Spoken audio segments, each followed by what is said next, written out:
Picture this, a blood-soaked sunrise over the Texas plains, where the morning mist carries more than just the scent of prairie grass. It carries the whispered prayers of a dying girl. What would you do if you found someone from a world your people called enemy, bleeding out on your land, begging you not to let them die alone? Jake Morrison thought he knew the answer to that question. He'd lived by the code of the frontier for 32 years. Mind your own business, trust your gun more than your neighbors, and never ever get involved in something that could cost you everything you built. But on this particular morning, as he rode out to check his cattle near the southern ridge of his ranch, that code was about to be shattered by 5 words that would haunt him forever. She was barely visible at first, just a splash of buckskin and blood against the yellow grass, her long black hair matted with dirt and worse things. An Apache girl, no more than 20, with traditional beadwork on her torn dress and silver bands around her wrists that caught the early light like signals of distress. Jake's first instinct was to ride away. Apache meant trouble, meant war parties and burned homesteads and graves that needed digging.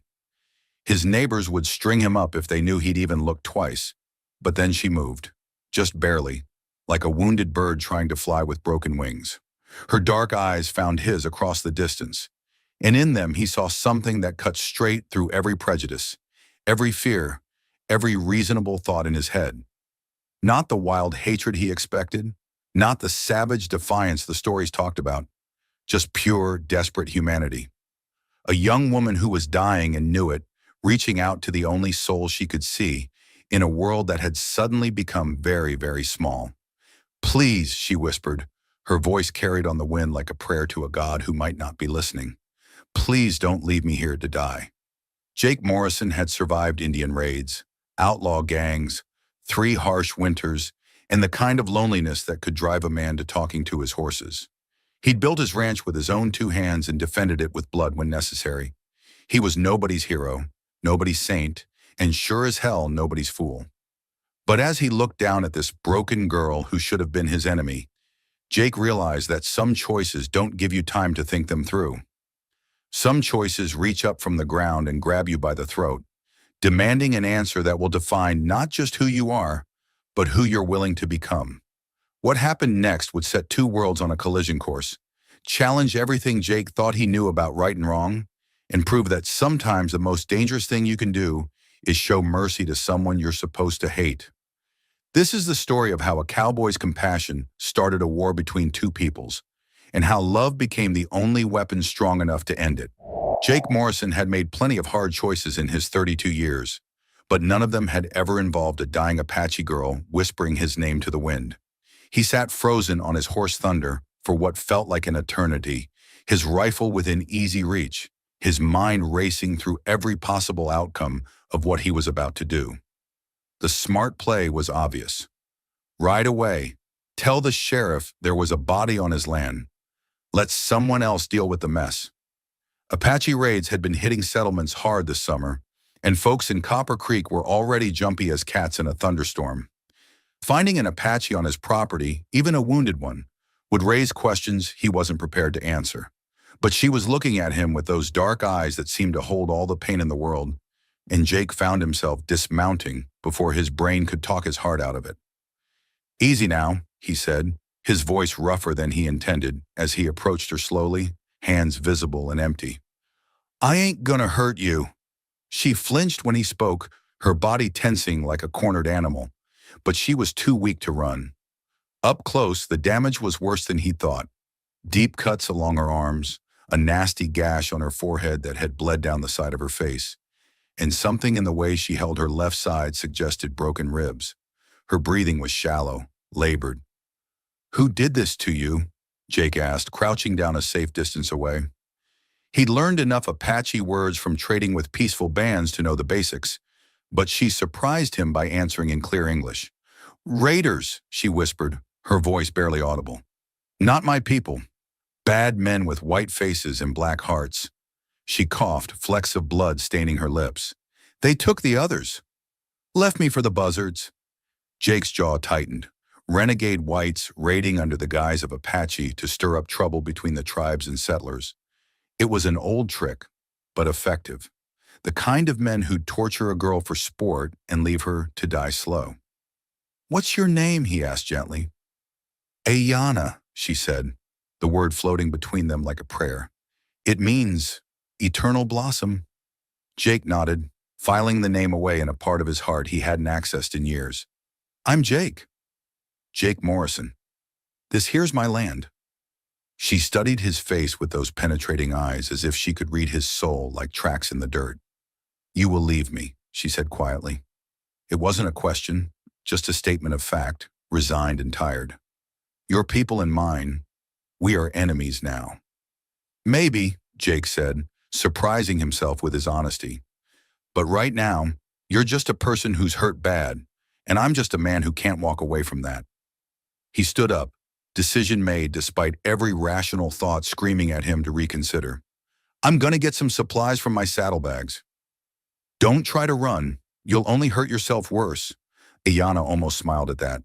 "I could not run if the devil himself was chasing me." Jake worked quickly, pulling out a canteen, clean cloth, and a small bottle of whiskey he kept for emergencies. This definitely qualified. As he returned to her side, he saw her watching him with a mixture of wariness and desperate hope that twisted something deep in his chest. "This is gonna hurt," he warned, uncorking the whiskey. "Everything hurts," she replied simply. He started with the head wound, cleaning away the dried blood as gently as possible. She didn't cry out, but he felt her body go rigid under his touch. Her skin was fever hot, and he could see infection starting to set in around the deeper cuts. "Those men," Jake said, trying to distract her as he worked, "they say anything about why they took your people?" Ayana's eyes flashed with something darker than pain. "They spoke of a man named Carson, said he pays good money for Apache women and children to work his mines." "The men."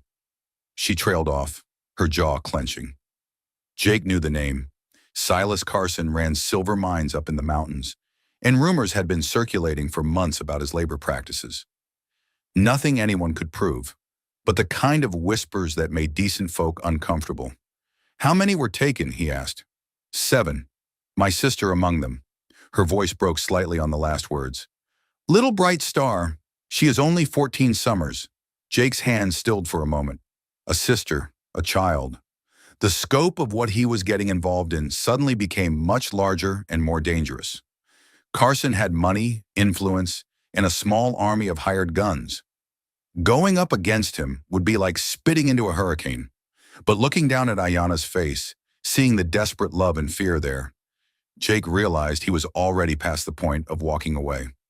"We'll get her back," he heard himself say, the words coming out before he could stop them. Ayana's eyes widened. "You would do this? Risk your life for people you do not know?" Jake finished bandaging her head wound, his movements careful and precise. "I reckon I would. Question is, are you strong enough to tell me what I need to know to make it happen?" For the first time since he'd found her, Ayana's lips curved into something that might have been a smile. "I am strong enough for many things, Jake Morrison. I am my father's daughter." "Who's your father?" "Chief Standing Bear of the Chiricahua." She said it with quiet pride, despite her circumstances. "He leads the last free band in these mountains." Jake's blood ran cold. Standing Bear was a legend, a war chief who'd been fighting the army and settlers for 20 years, known for his tactical brilliance and absolute refusal to surrender. If this girl was his daughter, then helping her was tantamount to declaring war on every white settlement within 100 miles. "That complicate things for you?" Ayana asked, reading his expression. Jake was quiet for a long moment, considering. Then he carefully lifted her into his arms, feeling how light she was, how fragile despite her obvious strength. "Nah," he said, settling her across Thunder's saddle. "I never was much good at simple anyway." As they rode toward his ranch, Ayana leaning against his chest for support, Jake tried to calculate just how much trouble he was riding into. But every time he started to second-guess himself, he remembered those 5 words that had started it all. "Please don't leave me here to die." Some choices, Jake reflected, weren't really choices at all. They were just disguised as such to make a man feel like he had some control over his destiny. Truth was, the moment he'd seen Ayana lying broken in that field, his fate had been sealed. He just hoped they'd both live long enough for him to figure out what that fate was supposed to be. The ranch house came into view as the sun reached its zenith. A modest two-story structure Jake had built himself from pine logs and determination. It wasn't much to look at, but it was solid, defensible, and far enough from town that neighbors didn't drop by uninvited. Today, that isolation felt like both a blessing and a potential trap. Ayana had dozed fitfully during the ride, her body finally succumbing to exhaustion and pain. Jake could feel the fever burning through her buckskin dress, and he knew she needed proper medical attention soon. The nearest doctor was in Copper Creek, but taking her there would raise questions Jake wasn't ready to answer. He'd have to do his best with what he had. As he dismounted and carefully lifted Ayana down from the horse, she stirred, her eyes fluttering open. "Where are we?" "My place," Jake said. "You'll be safe here while you heal up." She looked around at the ranch, taking in the well-maintained buildings, the sturdy corrals, the small herd of cattle grazing in the distance. "You live alone?" "Just me and the livestock," Jake confirmed. "My wife died 3 years ago." "Cholera." The words came out matter of fact, but Ayana heard the pain underneath them. "I am sorry for your loss." Jake nodded, then carried her up the porch steps and into the house. The interior was clean, but sparse. Furniture built for function rather than comfort. Walls bare except for a few practical items. It was the home of a man who'd stopped expecting company. He settled her on the leather sofa in the main room, then went to stoke the fire in the stone hearth. "I'll get some food started and heat up water for washing those wounds proper. You need to rest." But Ayana was looking around the room with sharp eyes, cataloging details. "You have no weapons displayed," she observed. Jake glanced back at her, surprised by the comment. "Keep 'em where I can reach 'em quick, not where folks can see 'em easy." "Smart." She was quiet for a moment, then asked, "Do you trust me, Jake Morrison?" The question caught him off guard. "Trust you how?" "To be here, in your home, to know where you sleep, where you keep your food, your water." Her dark eyes met his steadily. "To know you are alone." Jake considered the question seriously. By any reasonable measure, he was being incredibly foolish. Ayana could have friends nearby, could be part of some elaborate trap, could simply be waiting for him to let his guard down before slitting his throat. The smart money said a man couldn't trust anyone who wasn't his own kind, especially not in times like these. But looking at her now, wounded, exhausted, asking the question with genuine curiosity rather than calculation, Jake found his answer. "Yeah," he said simply, "I trust you." Something shifted in Ayana's expression, a wall coming down that he hadn't even realized was there. "Then I will tell you something that may save both our lives," she said. "My father's warriors will come looking for me. They track like spirits and fight like demons. When they find me here." She didn't finish the sentence, but Jake could fill in the blanks easily enough. "How long do we have?" 2 days, maybe 3 if the false trail I left holds." She struggled to sit up straighter, wincing with the effort. "You should take me somewhere else. Far from here. Leave me and ride away." Jake was already shaking his head before she finished speaking. "Not happening. You do not understand." "I understand plenty." Jake moved closer, his blue eyes intense. "I understand that you're hurt and scared and trying to protect someone who showed you kindness. I understand that your father loves you enough to tear apart half of Arizona looking for you. And I understand that running away won't solve anything for either of us." Ayana stared at him in amazement. "You would face my father's warriors? For me?" Jake was quiet for a long moment, studying her face. The high cheekbones, the intelligent eyes, the strength that radiated from her, even in her weakened state. When he spoke, his voice was soft but absolutely certain. "Miss Ayana, I'd face the devil himself if it meant keeping you safe." The words hung in the air between them, heavy with implications neither was quite ready to examine. Outside, a hawk cried in the distance, and somewhere beyond the mountains, Jake knew, Apache warriors were already on the trail. The clock was ticking, and Jake Morrison had just committed himself to the most dangerous gamble of his life. But as he looked into Ayana's eyes and saw something that might have been the beginning of trust, he realized he wouldn't change a damn thing about the choice he'd made. The first night was the worst. Ayana's fever spiked just after midnight, sending her into delirious ramblings that mixed Apache words with broken English pleas for her sister. Jake sat beside the sofa through the long hours, changing cool cloths on her forehead and trying not to think about how small and vulnerable she looked in the flickering firelight. Around 3 in the morning, she jolted awake with a gasp that sounded like a dying animal, her dark eyes wide and unfocused. For a moment, she didn't seem to recognize where she was, her body tensing as if to flee. "Easy," Jake said softly, not moving from his chair so as not to startle her further. "You're safe. You're at my ranch, remember?" Ayana's breathing slowly steadied as awareness returned. She looked around the room, then back at him. "You stayed with me." "Wasn't gonna leave you to fight the fever alone," Jake replied. "How you feeling?" She took inventory of her body with the practiced assessment of someone who'd been injured before. "Like I was trampled by a Mustang, but better than yesterday." Jake smiled despite his exhaustion. "That's progress. Think you could manage some broth?" "You need to get something in your stomach." As he prepared a simple soup from beef bones and vegetables, Jake found himself stealing glances at Ayana. In the morning light streaming through the windows, he could see details he'd missed before. The intricate beadwork on her dress that told stories he couldn't read, the silver bracelet on her wrist engraved with symbols that seemed to dance in the light, the way her hair caught the sun like spun silk. She was beautiful. There was no denying that. But it was more than just her physical appearance that drew him. There was an intelligence in her eyes, a strength that showed through even in her weakened state. She carried herself like royalty, which Jake supposed she was, in her own way. "Your wife," Ayana said suddenly, breaking into his thoughts. "What was her name?"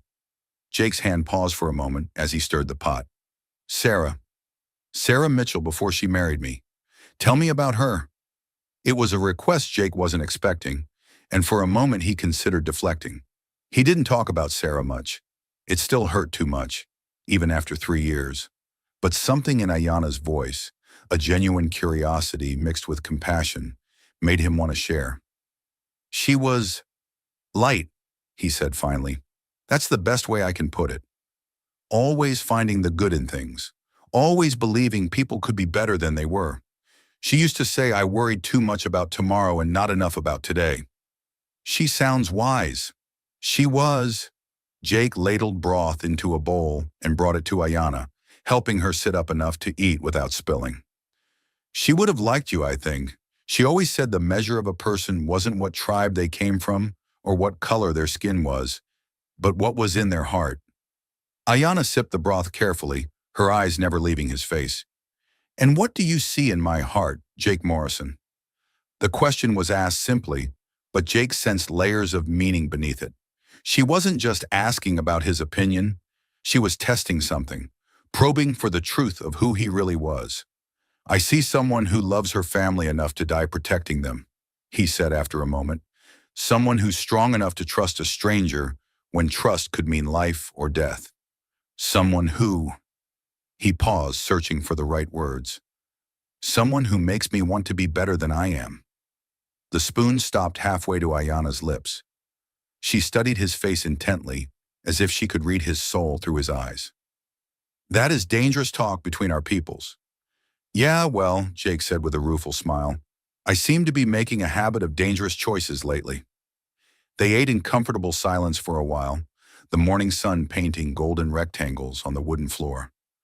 Outside, Jake's cattle lowed softly in the distance, and somewhere a meadowlark sang its liquid song.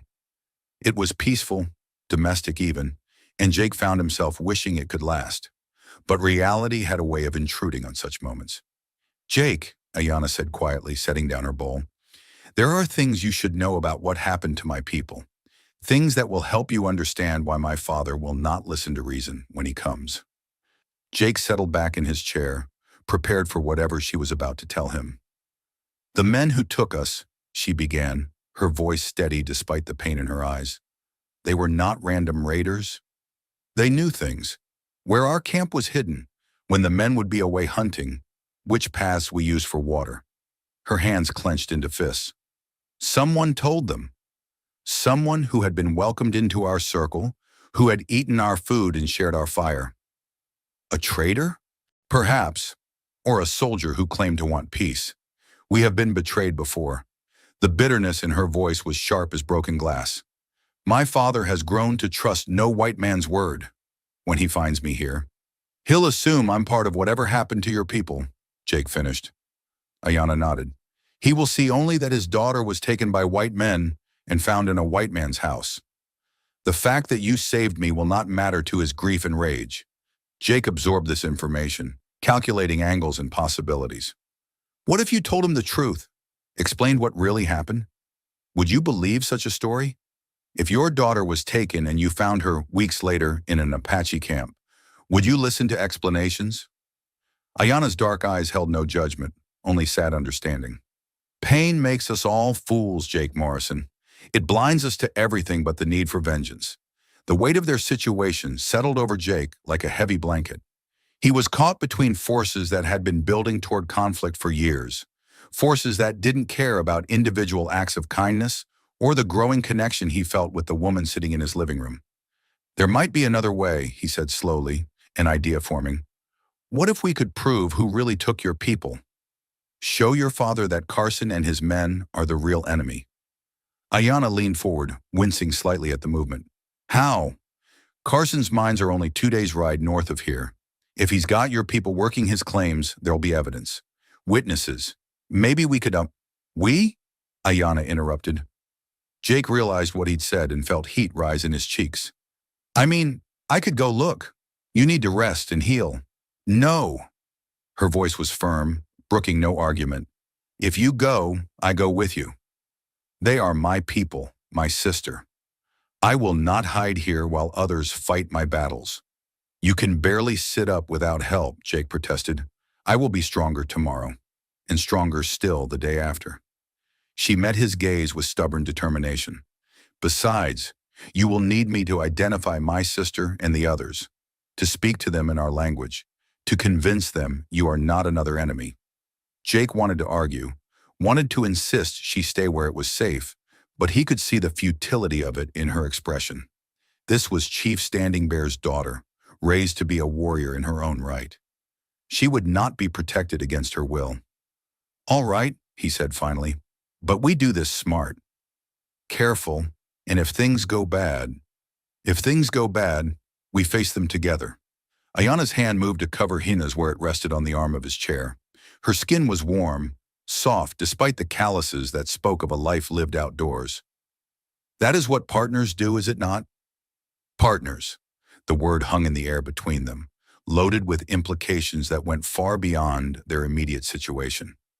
Jake looked down at their joined hands, at the contrast between his sun-weathered fingers and her smaller, more delicate ones, and felt something shift in his chest. Yeah, he said quietly, that's what partners do. The rest of the day passed in a strange kind of domestic intimacy. Jake tended to Ayanna's wounds, changing bandages and applying fresh salve to the healing cuts. She insisted on helping with small tasks, mending a tear in one of his shirts, seasoning the stew that would be their evening meal. They talked about inconsequential things, the weather, the cattle, the way the light changed as it moved across the mountains. But underneath the casual conversation, Jake was acutely aware of her presence in his home, the way she moved with unconscious grace despite her injuries, the sound of her voice humming an Apache lullaby as she worked, the way she looked at him when she thought he wasn't watching, as if she was trying to solve some complex puzzle. As evening approached, Jake found himself reluctant to leave her side even long enough to tend to the animals. It was foolish. She was safe in the house, and the chores couldn't wait. But every time he moved toward the door, he felt an almost physical pull to stay near her. Go, Ayanna said with gentle amusement, as if she could read his thoughts. Your horses need attention, and I am not so fragile that I will break if left alone for an hour. Jake nodded reluctantly and headed for the door, but stopped when she called his name. Jake? Her voice was soft, uncertain. When you come back, will you tell me about Sarah? About how you met her? What made you fall in love? The request surprised him, but not unpleasantly. Why? Ayanna's cheeks colored slightly. Because I want to understand what kind of man you are. What kind of woman could capture your heart? Jake felt something warm unfurl in his chest at her words. "Yeah," he said, "I'll tell you." As he walked to the barn, Jake reflected on how much his life had changed in just 2 days. A week ago, his biggest concern had been whether the creek would run dry before the autumn rains came. Now he was harboring a fugitive Apache princess, planning what amounted to a rescue mission against one of the territory's most powerful men, and trying to ignore the way his pulse quickened every time Ayana smiled at him. Sarah would have laughed at the mess he'd gotten himself into, but she also would have understood why he couldn't have done anything else. She'd always believed that love came in many forms. Love for family, for justice, for the lost and broken things that needed healing. Looking back toward the house where warm lamplight spilled from the windows, Jake wondered if maybe, just maybe, he was beginning to understand a new kind of love altogether. The kind that was worth risking everything for, even if it meant facing down an entire Apache war party to protect it. As he settled in for another night of watching over Ayana, Jake Morrison made himself a promise. Whatever came next, whatever dangers they would face together, he wouldn't let anything happen to the woman who had already changed his life in ways he was only beginning to comprehend. Some things, he was learning, were worth any price, even if that price was everything he'd ever built. Dawn came too soon and not soon enough. Jake had barely slept, his mind cycling between worry for Ayana's condition and the growing certainty that they were about to ride into something that could get them both killed. But when he checked on her at first light, she was already awake, sitting up and testing the range of motion in her injured arm. "How do you feel?" he asked, studying her face for signs of pain or fever. "Strong enough," she replied, though Jake could see the careful way she moved, protecting her ribs. "And determined enough to make up for what I lack in strength." Jake had prepared supplies through the night: food, water, ammunition, and medical kit in case things went badly. His best rifle was cleaned and loaded, his Colt checked twice. But as he watched Ayana struggle to stand without showing weakness, doubt gnawed at him. "Ayana, maybe we should wait another day. Give you more time to—" "No!" Her voice cut through his concern like a blade. "Every day we wait is another day my sister suffers in those mines. Another day closer to my father's warriors finding your ranch." She moved to the window, gazing north toward the mountains. "Time is a luxury we do not have." Jake nodded reluctantly. She was right, even if every protective instinct he had screamed against it. "All right, but we do this my way once we get close to Carson's operation. I know the country up there, and I know how men like Carson think. And I know how my people think," Ayana countered. "If we are to convince them to trust you, to come with us willingly, they must hear it from one of their own." An hour later, they were riding north through the pine-covered foothills, Jake on Thunder and Ayana on his gentlest mare, a sorrel named Honey. Despite her injuries, she sat the horse with natural grace, moving with the animal rather than fighting it. Jake found himself stealing glances at her, admiring the way she seemed to become part of the landscape rather than merely traveling through it. "You learned to ride young," he observed as they navigated a rocky switchback. "Before I could walk properly," Ayana confirmed. "My father said a Chiricahua who could not ride was like a bird who could not fly, useless and doomed." She patted Honey's neck affectionately. "This is a good horse, gentle but not weak." "Like her rider," Jake said without thinking, then felt heat rise in his cheeks at the implications of his words. Ayana glanced at him with something that might have been amusement. "Do you think me gentle, Jake Morrison?" The question was loaded with challenge, and Jake considered his answer carefully. "I think you're careful about when to show your strength and when to show your vulnerability. That takes a different kind of courage than just being tough." "And what kind of courage do you show?" Jake was quiet for a moment, thinking about the question. "The stupid kind, mostly. Sarah used to say I had a talent for doing the right thing at the wrong time." "Perhaps there is no wrong time to do what is right," Ayana suggested. "Perhaps there are only people too afraid to act when the moment comes." They rode in comfortable silence for a while, the mountain air crisp and pine-scented around them. Jake found his attention divided between watching the trail ahead and being acutely aware of Ayana's presence beside him. There was something about her that made him feel more alive, more present in each moment. Even facing potential danger, He couldn't remember the last time he'd felt so complete. It was a dangerous way to feel about someone he'd known for less than 3 days, someone whose very presence in his life could get him killed. By midday, they'd reached the overlook that provided their first view of Carson's mining operation. Jake pulled out his spyglass and studied the scene below, while Ayanna crept up beside him, moving with the silent grace of someone raised to hunt and scout. The main camp was larger than Jake had expected. Dozens of rough buildings scattered across a cleared valley, with mining shafts carved into the hillsides like wounds. Smoke rose from multiple cook fires, and Jake could see armed guards posted at regular intervals around the perimeter. "There," Ayanna whispered, pointing toward a cluster of makeshift shelters near the eastern edge of the camp. "Those are not miners' quarters." Jake focused the spyglass on the area she indicated and felt his jaw clench. The structures were little more than lean-tos made from scrap wood and canvas, clearly designed to house people who weren't expected to need much comfort. As he watched, he saw figures moving around the shelters, women and children, some of them clearly Native American. "I see them," he said grimly. "Question is, how do we get close enough to make contact without getting ourselves shot full of holes?" Ayanna was already studying the terrain, her experienced eyes picking out potential routes of approach. "There is a ravine that runs along the eastern side. If we wait until the guards change shifts..." A rifle shot cracked through the mountain air, echoing off the canyon walls. Both Jake and Ayanna froze, pressing themselves flat against the rocks. Below them, shouts erupted from the camp as men ran toward the mining shafts. "What's happening?" Ayanna whispered. Jake adjusted the spyglass, trying to get a better view. What he saw made his blood run cold. Cave in. One of the shafts collapsed. Even from their position high above the camp, they could hear the desperate shouts as men worked to clear debris from the tunnel entrance. Jake watched Carson himself emerge from the main building, gesturing angrily as he surveyed the situation. "This is our chance," Ayanna said suddenly. "While they are distracted..." "Are you insane?" Jake grabbed her arm as she started to rise. "They'll be on high alert now. This is the worst possible time to..." "This is when people show their true nature," Ayanna interrupted, her dark eyes blazing. "When crisis comes, when others are suffering, will Carson risk his precious guards to save trapped miners?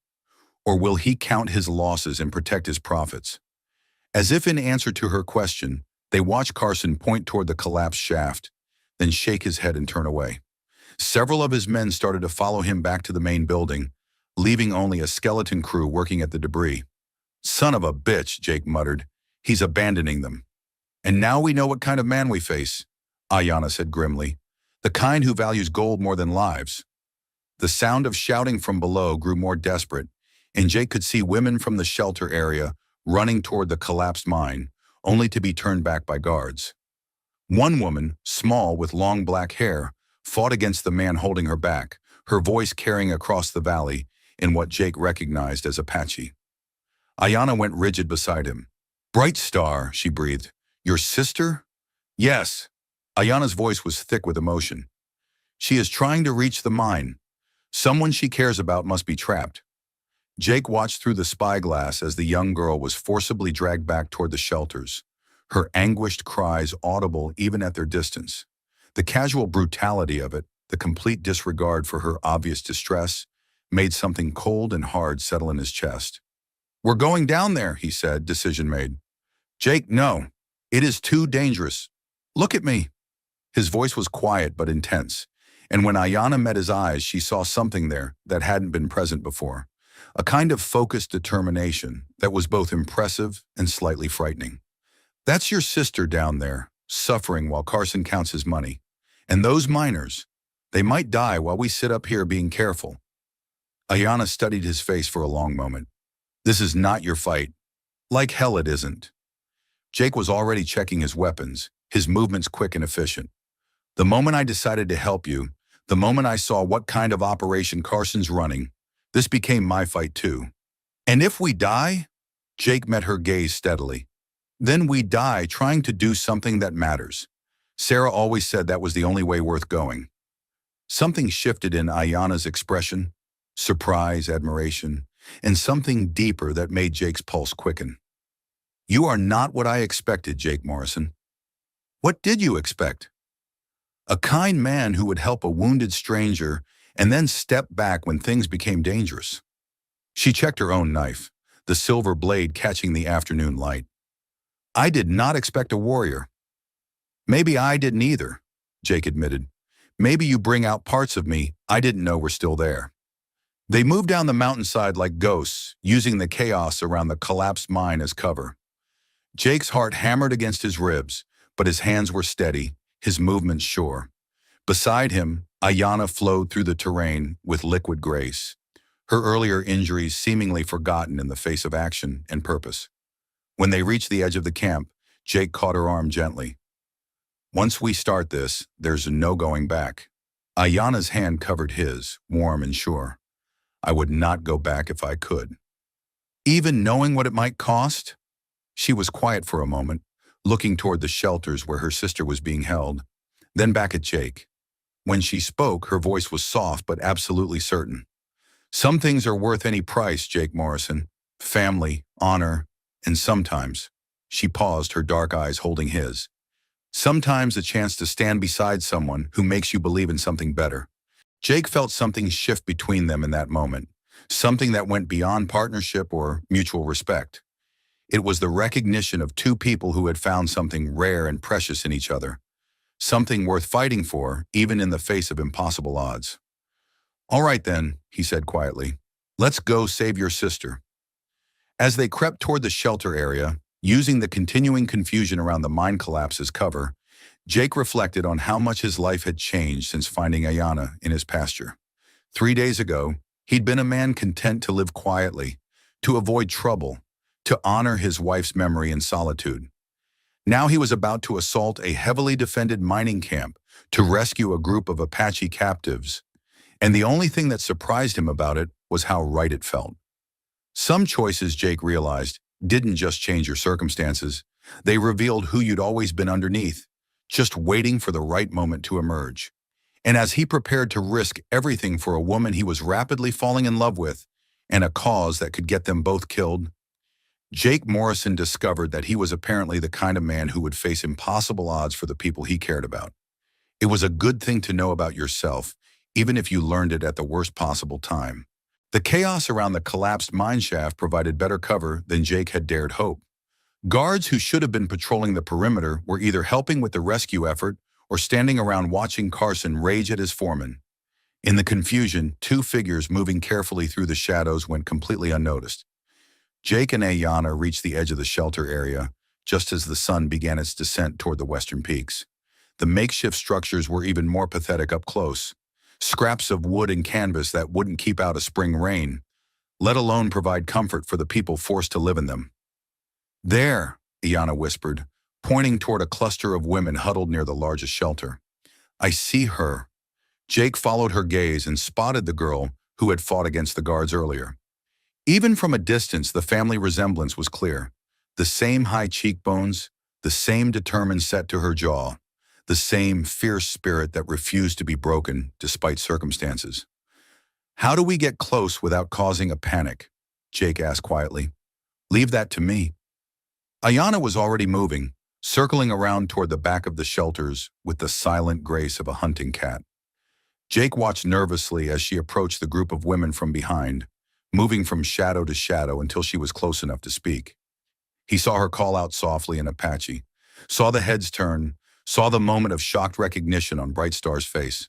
The reunion was brief but intense. Brightstar rushing to embrace her sister, while the other women formed a protective circle around them. Jake could see Ayanna speaking rapidly in their native language, gesturing toward his position. Several of the women looked his way with obvious suspicion, but Brightstar's reaction was different. She studied him for a long moment, then nodded once, as if coming to some internal decision. Ayanna made a subtle hand signal, and Jake crept forward to join the group. Up close, he could see the toll captivity had taken on all of them. Hollow cheeks, bruised arms, the haunted look of people who had seen too much suffering. But there was also strength there, a resilience that reminded him why the Apache had never been truly conquered. This is Jake Morrison, Ayanna said quietly in English, her hand finding his arm. He is the one who saved me, the one who brought me here to find you. Bright Star studied Jake with eyes that seemed far too old for her 14 years. When she spoke, her English was halting but clear. Sister says you are different, that you risk much for people not your blood. Your sister's worth risking for, Jake replied simply, and so are all of you. An older woman stepped forward, her face lined with worry and suspicion. She spoke rapidly to Ayana in Apache, her tone sharp with questions. Gray Dove wants to know if this is a trap, Ayana translated. If you are working with Carson to make us trust you, Jake looked directly at the older woman as he answered. Ma'am, if I was working with Carson, I wouldn't need tricks to control you. He's got guns and guards for that. I'm here because... He glanced at Ayana, saw something in her eyes that gave him courage to speak the truth. Because your daughter saved my life just by trusting me, and I figure the least I can do is try to return the favor.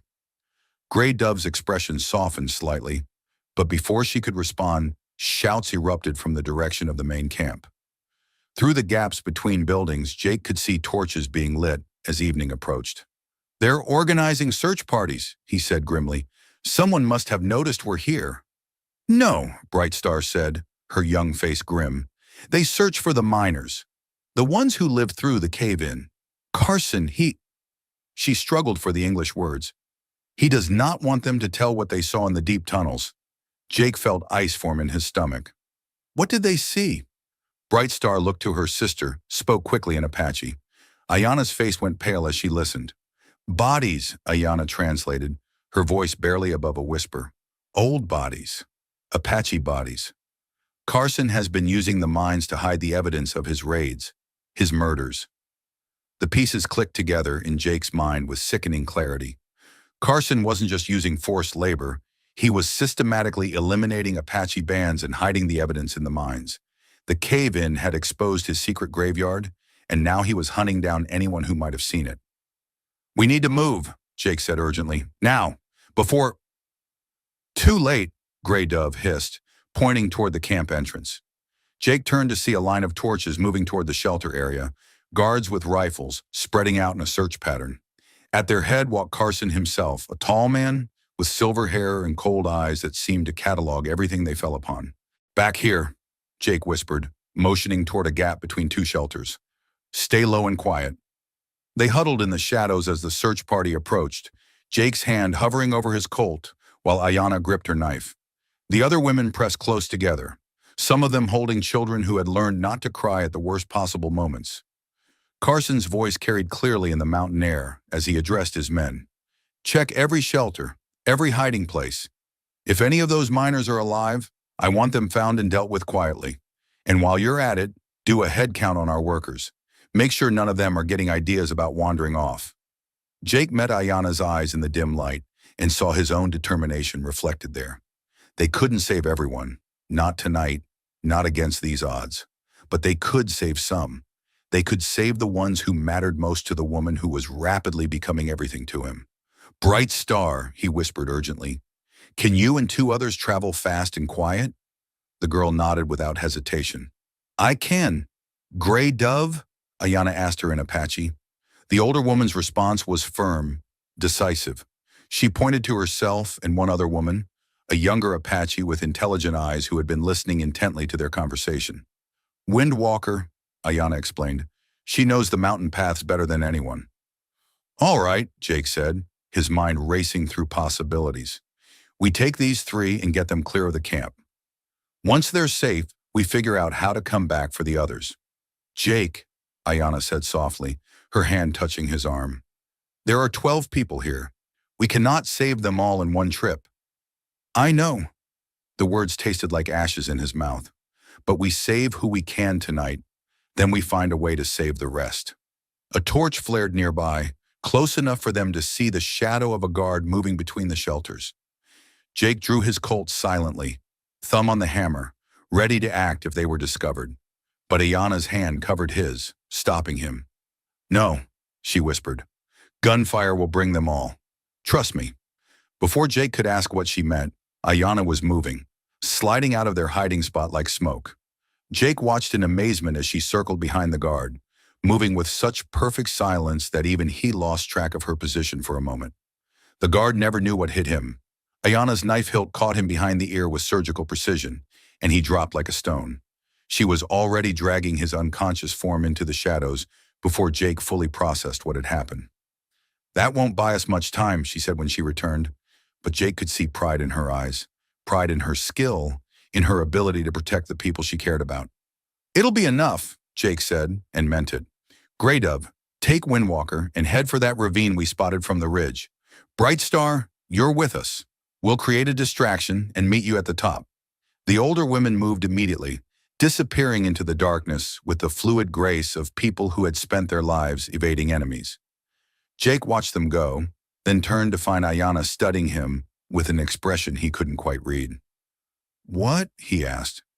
"You called my sister by name," she said softly. "Not the girl or your sister.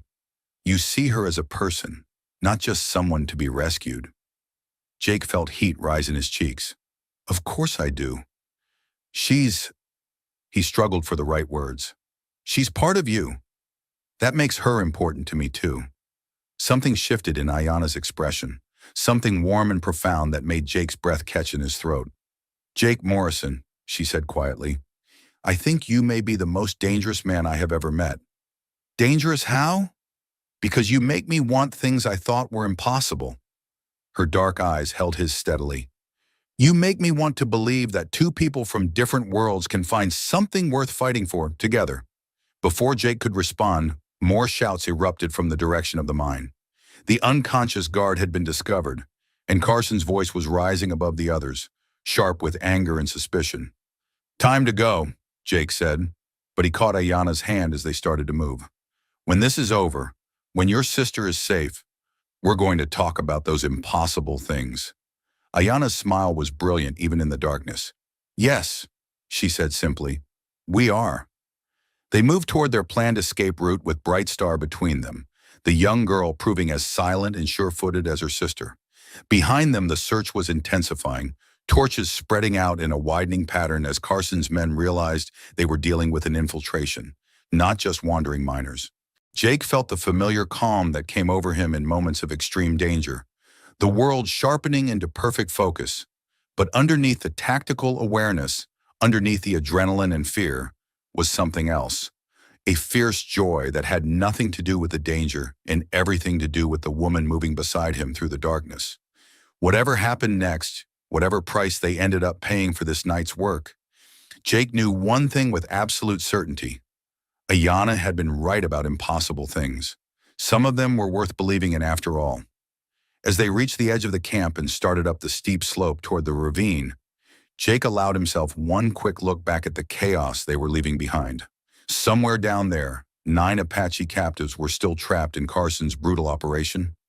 Somewhere down there, evil was still winning, but not everywhere. Not tonight. Tonight, 3 people were free who hadn't been free that morning. Tonight, love had proved stronger than fear, and hope had triumphed over despair. It was a start. And sometimes Jake reflected as he helped Ayana and her sister navigate the treacherous mountain path. A start was all you needed to change everything. The ride back to Jake's ranch took most of the night, with frequent stops to rest the horses and check for pursuit. Grey Dove and Windwalker had melted into the wilderness like ghosts, following paths known only to their people. But Jake, Ayana, and Bright Star took the longer route through the valleys, avoiding the high trails where they might be silhouetted against the sky. As dawn broke over the eastern mountains, painting the sky in shades of rose and gold, Jake's ranch house came into view. It looked different to him now, smaller somehow, more vulnerable. 3 days ago it had been his sanctuary, his fortress against the world.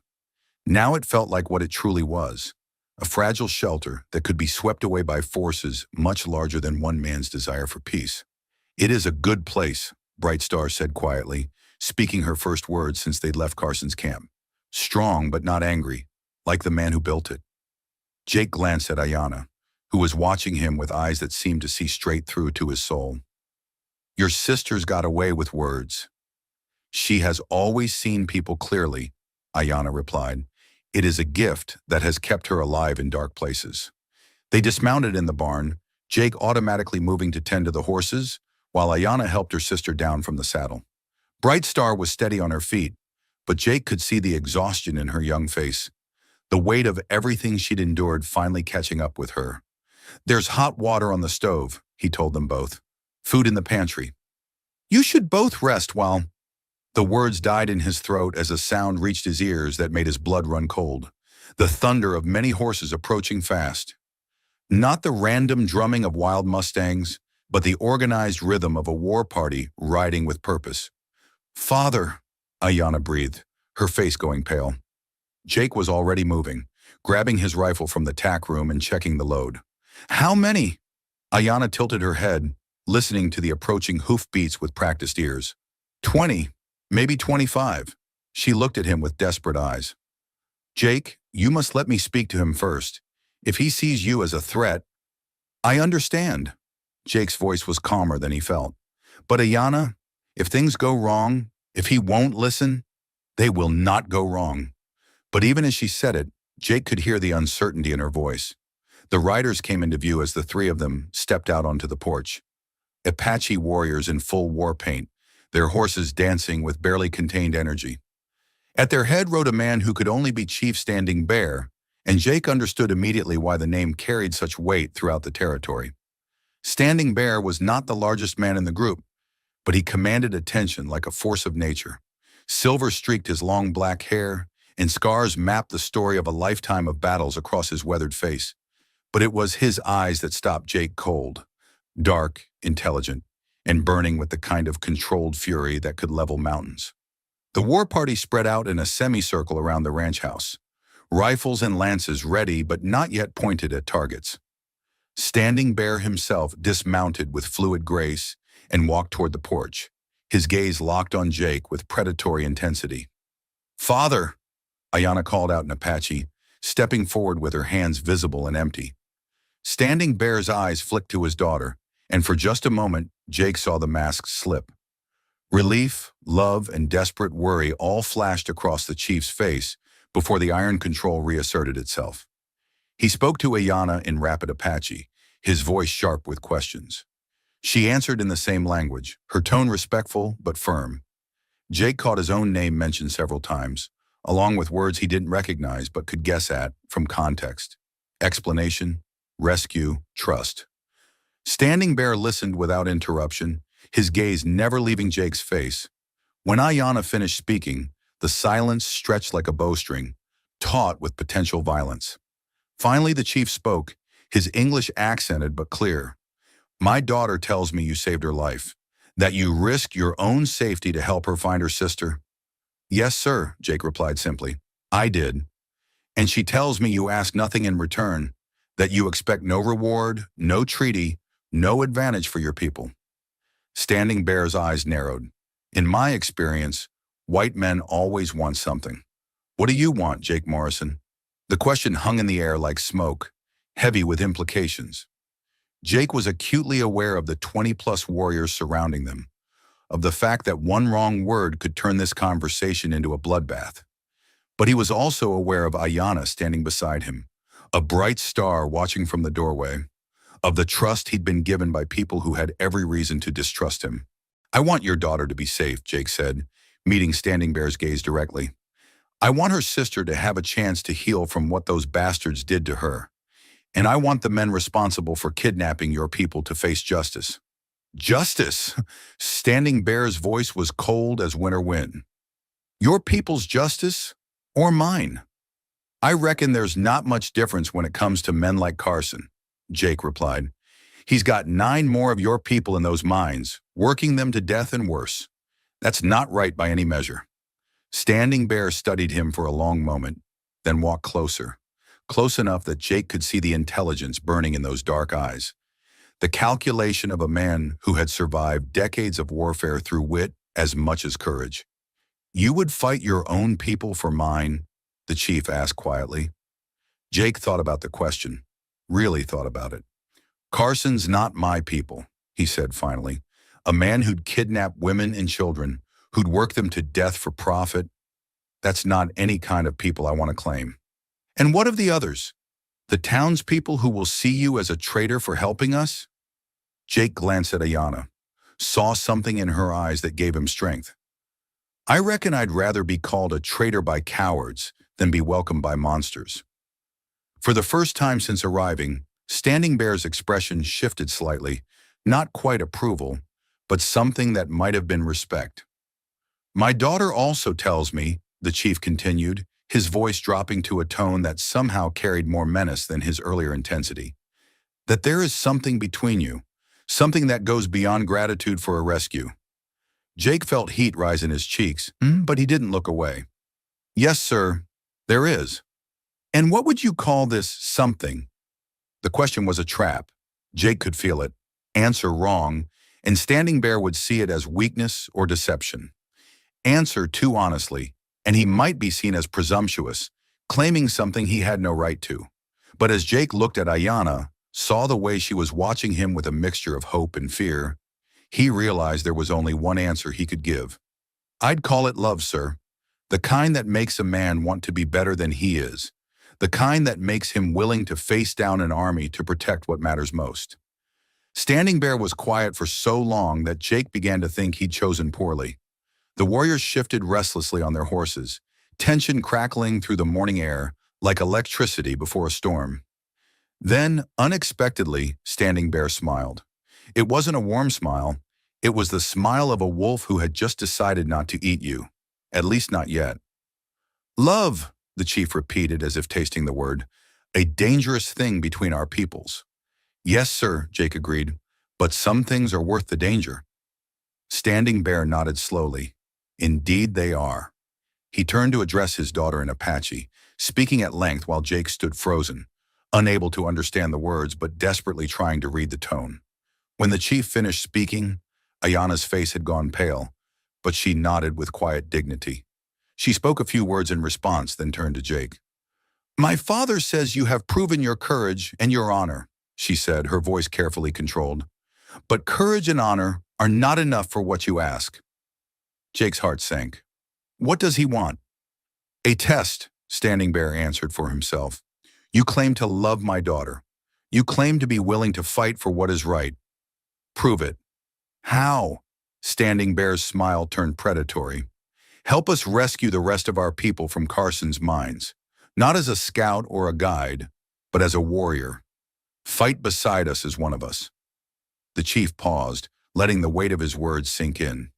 If you survive, if you prove worthy in battle, then we will speak of impossible things like love between worlds. Jake felt the ground shift beneath his feet. This wasn't just about rescuing captives anymore. This was about proving himself worthy of Ayana, about earning the right to stand beside her as an equal rather than just a well-meaning outsider. And if I don't survive? He asked. Standing Bear's expression didn't change. Then the question becomes irrelevant. Jake looked at Ayana, saw the fear in her eyes, but also something else. A desperate hope that he would say yes, that he would take this impossible risk for the chance to build something with her. Jake, she said softly, you do not have to do this. My father will take his people and go. You will be safe. But Jake was already shaking his head. No, he said, his voice growing stronger with each word. I made a promise to help free your people. All of them. And I meant what I said about love being worth any risk. He turned to face Standing Bear directly, squaring his shoulders. When do we ride? The chief's smile was sharp as a blade, but no longer entirely predatory. Tonight, when the moon is dark, we will see what kind of warrior lives inside Jake Morrison's heart. As the sun climbed higher in the sky and the Apache war party settled in to wait, Jake felt Ayana's hand slip into his. Her fingers were warm, sure, and when he looked into her eyes, he saw everything he needed to know about the choice he just made. Some things were worth any risk. Some things were worth facing an entire army for. And some things, like the love growing between a lonely rancher and an Apache chief's daughter, were worth risking everything to protect. The moon was nothing more than a sliver of silver in the star-drunk sky when Standing Bear's war party moved out toward Carson's mining operation.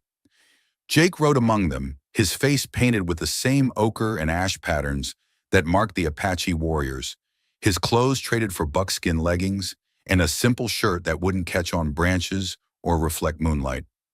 Ayanna had helped him prepare, her fingers steady as she applied the war paint, her dark eyes holding his in the dim lamplight of the ranch house. "This paint tells a story," she had said softly, drawing a line across his forehead. "It says you ride with the people now, that you fight for something larger than yourself." "What if I'm not worthy of it?" Jake had asked, voicing the fear that had been gnawing at him since Standing Bear's challenge. "You became worthy the moment you chose love over fear," Ayanna replied, completing the pattern on his cheeks. "The rest is just proving it to yourself." Now, as they approached the mining camp in the pre-dawn darkness, Jake tried to hold on to that certainty. Around him, the Apache warriors moved like shadows, their horses' hooves wrapped in leather to muffle sound. Standing Bear had positioned Jake in the center of the formation, close enough to prove his courage, but protected enough to survive his first real battle. The plan was elegant in its simplicity. 3 groups would strike simultaneously. Standing Bear would lead the main assault on the guard posts, drawing attention and fire. A smaller group would circle around to free the remaining captives from the shelters. And Jake, along with 2 of Standing Bear's most trusted warriors, would infiltrate Carson's main building and capture the man himself. "Remember," Standing Bear had told him as they prepared to separate, "Carson alive is worth more than Carson dead. He knows things, where other raids have taken our people, which officials have helped him, how deep his network goes." Jake nodded, checking his weapons one final time. The weight of the Colt on his hip was familiar, comforting, but the Apache knife at his belt felt strange.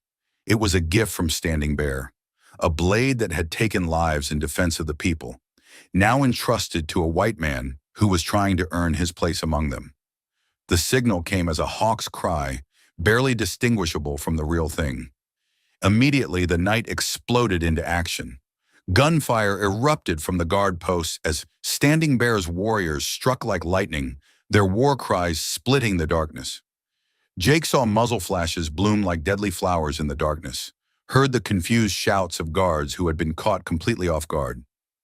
"Now," whispered Wind Rider, one of Jake's companions, and they were moving toward Carson's building at a dead run. Jake's heart hammered against his ribs as they reached the main structure, a 2-story building that served as Carson's office and residence.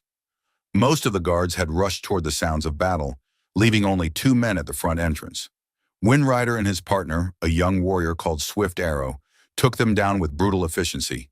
No guns, just knives in the darkness and the sudden silence of men who never saw death coming. Jake felt his stomach clench at the casual violence, but reminded himself of the children working in Carson's mines, of the bodies hidden in the collapsed tunnels. They slipped through the front door like ghosts. The interior was lavishly appointed, fine furniture, expensive carpets, paintings on the walls that probably cost more than most men made in a year. It was the home of a man who had built his wealth on the suffering of others. "Upstairs," Jake whispered, remembering the layout from his surveillance. "His bedroom's at the end of the hall." They climbed the stairs in single file, every creak of the floorboards sounding loud as gunshots in the tense silence. Behind them, the battle raged on, but Jake forced himself to focus on the mission. Carson was the key to everything, the proof they needed, the man whose testimony could expose the entire network of corruption and cruelty. The bedroom door was unlocked. Inside, they found Carson frantically stuffing papers into a leather satchel, his silver hair disheveled, his expensive nightclothes wrinkled with sweat. "Going somewhere?" Jake asked, and stepping into the room with his Colt drawn. Carson spun around, his face cycling through surprise, fear, and finally settling on cold calculation. "Morrison, I should have known. Always did think you were too soft for this territory." "Soft enough to let you walk out of here alive if you cooperate," Jake replied.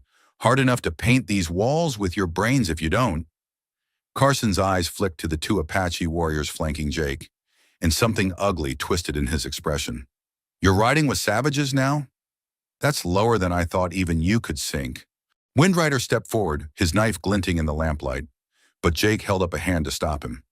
"The only savage I see in this room is the man who's been kidnapping women and children for slave labor." "Business is business," Carson said with a shrug that chilled Jake to the bone. There's demand for workers, and I supply it. Basic economics. And the bodies in the mines? The ones you've been hiding in the collapsed tunnels? For the first time, genuine fear flickered in Carson's eyes. You don't know what you're talking about. I know you've been murdering Apache families and hiding the evidence underground. I know you've got connections in the territorial government, maybe even Washington. And I know you're going to tell us everything, or we're going to let Standing Bear's warriors ask you the hard questions their way. Carson's face went pale. Everyone in the territory had heard stories about Apache interrogation techniques, and while most were exaggerated, enough truth remained to fuel nightmares. You wouldn't. You're not like them. You're civilized. Jake stepped closer, letting Carson see something in his eyes that hadn't been there a week ago. Something hard and final that spoke of choices made in lines crossed. Maybe I was civilized once, Jake said quietly, but that was before I saw what you did to innocent people. Before I learned that sometimes the only way to stop a monster is to become something a little monstrous yourself. The sound of approaching footsteps in the hallway ended the conversation. Standing Bear himself appeared in the doorway, his war paint streaked with sweat and someone else's blood, his dark eyes fixed on Carson with predatory intensity. The guards are defeated, the chief announced. Our people are free. Now we deal with the man responsible for their suffering. Carson looked between Jake and Standing Bear, then at the papers scattered around his satchel. Wait, he said desperately. I can give you information. Names, dates, locations of other operations. I can help you stop this whole network. Standing Bear stepped into the room and suddenly it felt much smaller. You will give us this information. The question is whether you will give it willingly or whether we will take it from you piece by piece. I'll talk, Carson said quickly, but I want guarantees. Protection. A deal with the territorial authorities. The territorial authorities are the ones who've been helping you, Jake interrupted. Half the officials in this territory have been taking your money to look the other way. Carson's expression shifted again, calculation replacing fear. Then you need me alive more than I need your protection.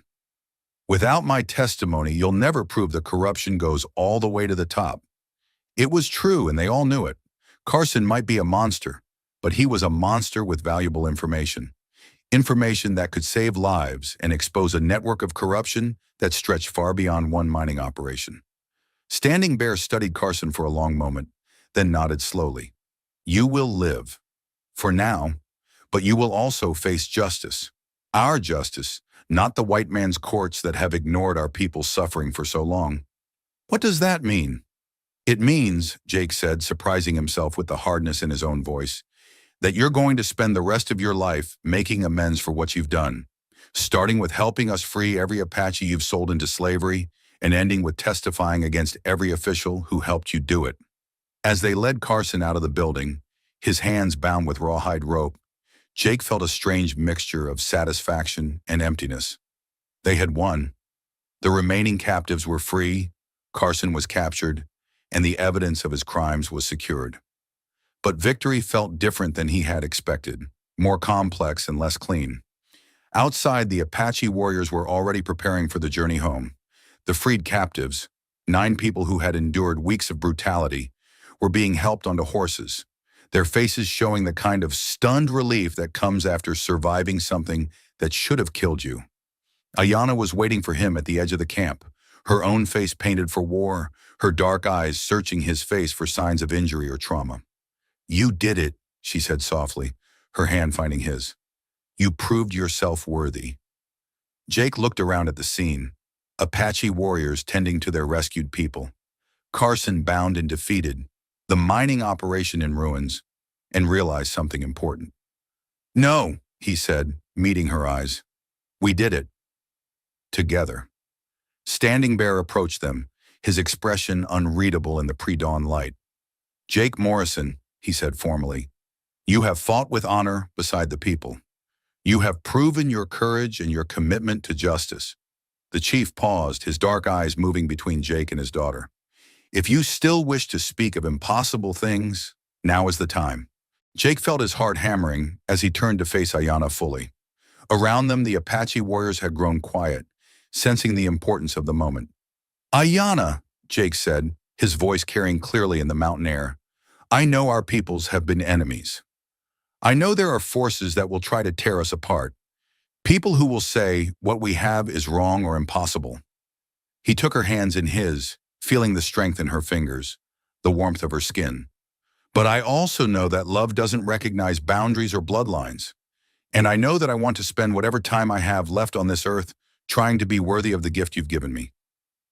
Ayana's eyes were bright with unshed tears, but her voice was steady when she replied, "Jake Morrison, you have already proven yourself worthy.